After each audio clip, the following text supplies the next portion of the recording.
Welcome to CNN Learning English with Subtitles. Study English the smart way and learn English fast with our daily English news headlines. Let's get started. The White House says President Trump is open to meeting with Russian President Putin on a ceasefire on Russia's more than three-year-old war after Moscow invaded Ukraine. But speaking from the Oval Office today, Trump says he's not making a possible meeting contingent on Putin meeting with Ukrainian President Zelensky. They would like to meet with me, and I'll do whatever I can to stop the killing. White House Press Secretary Caroline Leavitt says the administration's preference, though, is still for a trilateral meeting. This after the White House pushed back on claims by Russia that a meeting between Trump and Putin had been agreed to, with a location decided upon. Prime Minister Benjamin Netanyahu says Israel intends to take full control of the Gaza Strip to destroy Hamas.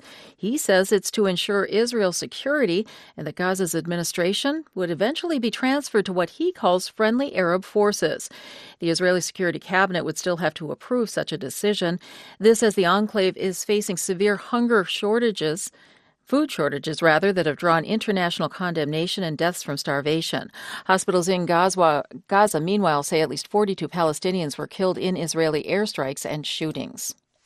President Trump plans to nominate White House economist Stephen Miron to fill a short-term vacancy on the Federal Reserve's Board of Governors. NPR's Scott Horsley has more. In a post on social media, Trump says he wants Miron to fill the seat on the Fed's governing board being vacated by Adriana Kugler, whose term is set to expire early next year. Kugler announced last week she's stepping down early to return to a teaching post at Georgetown University. Miron is currently chairman of the President's Council of Economic Advisors. Trump says he's still searching for a nominee to fill the job of Fed governor on a long-term basis. The president's been critical of Fed Chairman Jerome Powell and his colleagues for not moving more aggressively to lower interest rates. Kugler's departure gives the president an early opportunity to put his stamp on the seven-member Fed governing board. Powell's term as Fed chairman expires next May. Scott Horsley, NPR News, Washington. And on Wall Street, investors had mixed reactions to President Trump's latest tariffs deadline. NPR's Maria Aspen reports. Most of President Trump's sweeping tariffs have now officially kicked in after months of delays. The new taxes are widely expected to raise prices on almost everything Americans import, which sent investors into a tailspin when Trump first announced his tariffs in April. But by now, Wall Street's reaction is relatively muted. The Dow and S&P 500 are down, but the tech-heavy Nasdaq hit another record high. It was an eventful and political day for big tech companies. Shares in Apple rose more than 3% after Trump said that it could avoid his new tariffs on semiconductors. NPR's Maria Aspen reporting. Wall Street ended the day in mixed territory. You're listening to NPR News. A federal judge has ruled in favor of humanities groups that are suing DOGE, the Department of Government Efficiency, and the National Endowment for the Humanities. As NPR's Elizabeth Blair reports, DOGE abruptly terminated humanities grants to thousands of groups around the country in April. DOGE eliminated $65 million in funds Congress had already approved for state humanities councils. Those councils support local museums, media projects, book festivals, and other cultural programs. Oregon Humanities and the Federation of State Humanities Councils sued DOGE and the National Endowment for the Humanities in May. This week, U.S. District Judge Michael Simon wrote that the councils were likely to succeed on their claim and that withholding funds was unconstitutional. He ruled the lawsuit can proceed. The president of the Federation of State Humanities Councils, Phoebe Stein, applauded the decision, but added some humanities groups have already laid off staff and canceled programs. Elizabeth Blair, NPR News, Washington.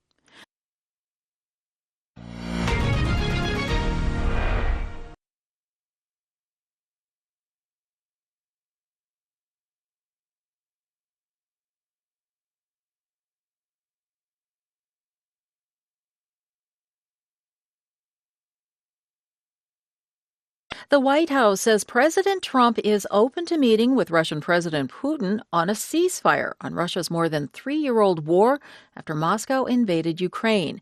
But speaking from the Oval Office today, Trump says he's not making a possible meeting contingent on Putin meeting with Ukrainian President Zelensky. They would like to meet with me, and I'll do whatever I can to stop the killing. White House Press Secretary Caroline Leavitt says the administration's preference, though, is still for a trilateral meeting.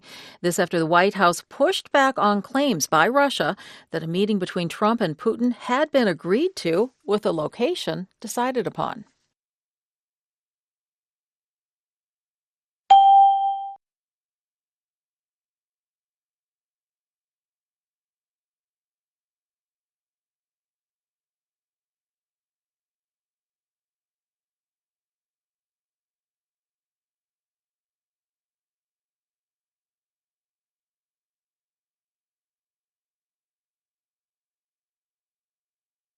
Prime Minister Benjamin Netanyahu says Israel intends to take full control of the Gaza Strip to destroy Hamas.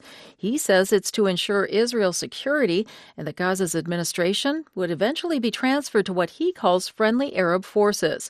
The Israeli Security Cabinet would still have to approve such a decision.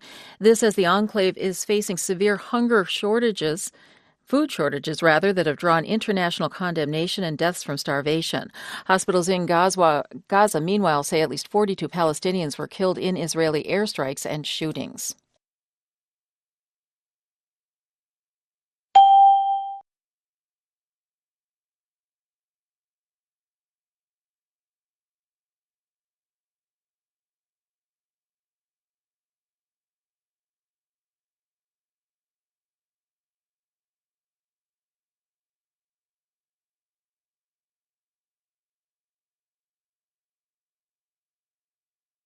And on Wall Street, investors had mixed reactions to President Trump's latest tariffs deadline, NPR's Maria Aspen reports. Most of President Trump's sweeping tariffs have now officially kicked in after months of delays. The new taxes are widely expected to raise prices on almost everything Americans import, which sent investors into a tailspin when Trump first announced his tariffs in April. But by now, Wall Street's reaction is relatively muted. The Dow and S&P 500 are down, but the tech-heavy Nasdaq hit another record high. It was an eventful and political day for big tech companies. Shares in Apple rose more than 3% after Trump said that it could avoid his new tariffs on semiconductors.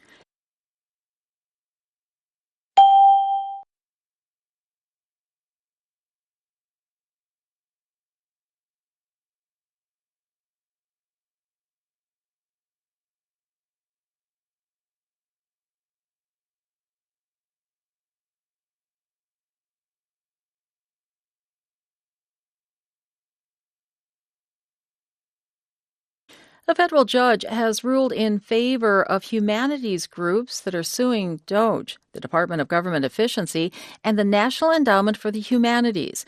As NPR's Elizabeth Blair reports, DOGE abruptly terminated humanities grants to thousands of groups around the country in April. DOGE eliminated $65 million in funds Congress had already approved for state humanities councils. Those councils support local museums, media projects, book festivals, and other cultural programs. Oregon Humanities and the Federation of State Humanities Councils sued DOGE and the National Endowment for the Humanities in May. This week, U.S. District Judge Michael Simon wrote that the councils were likely to succeed on their claim and that withholding funds was unconstitutional. He ruled the lawsuit can proceed. The president of the Federation of State Humanities Councils, Phoebe Stein, applauded the decision, but added some humanities groups have already laid off staff and canceled programs.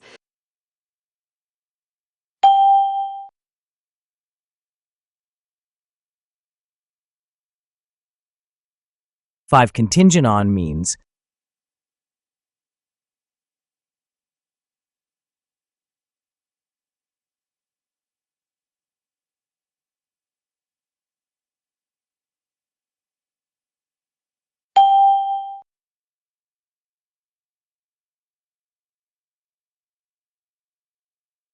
six enclave in the context of Gaza means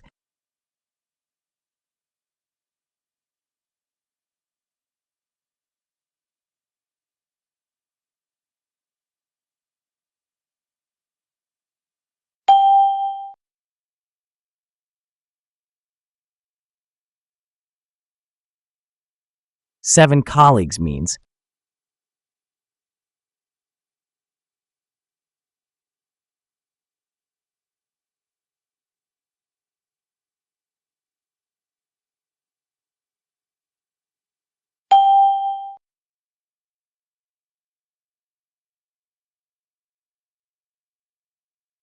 8 abruptly means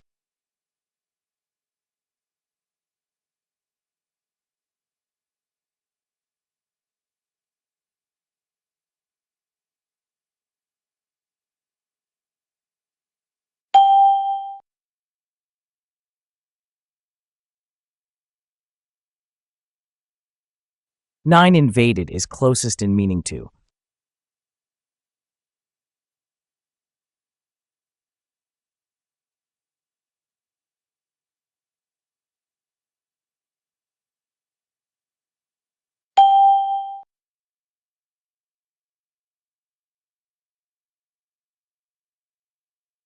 10 ensure is closest in meaning to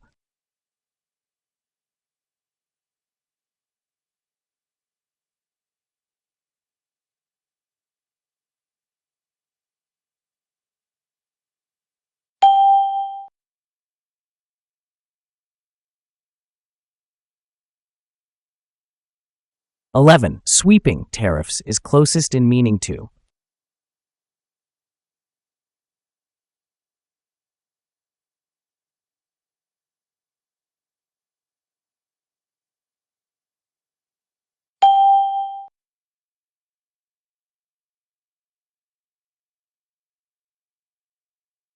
12 terminated is closest in meaning to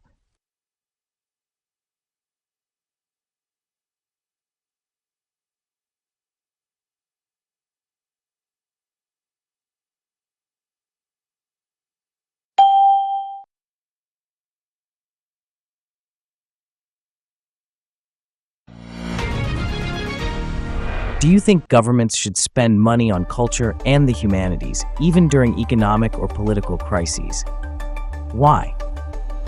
Please share your ideas in the comments.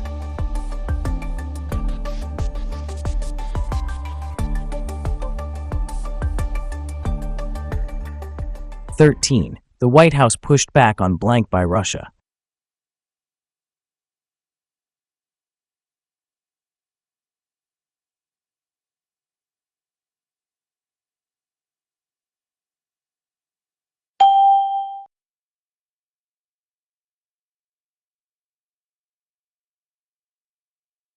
14. Israel intends to take full blank of Gaza.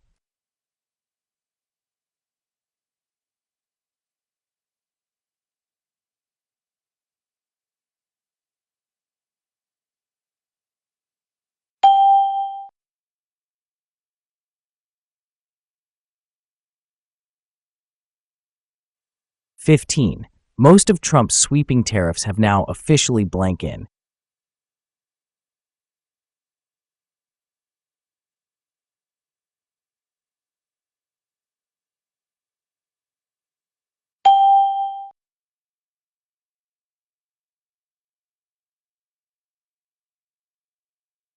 16. Shares in Apple rose more than 3% after Trump said it could blank his new tariffs.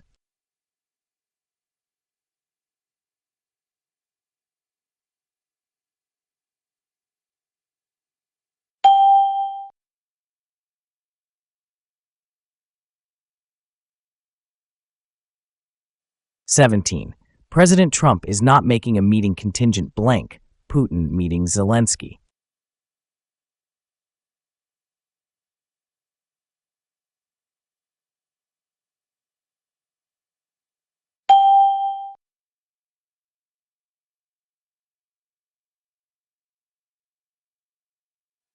18. Netanyahu says Gaza's administration would be transferred blank friendly Arab forces.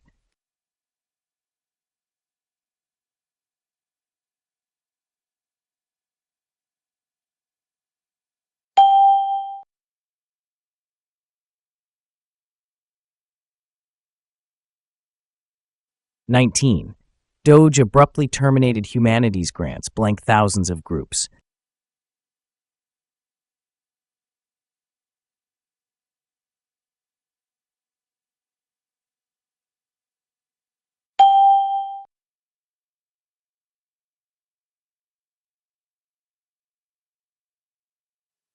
20. Some humanities groups have already canceled programs blank the funding cuts.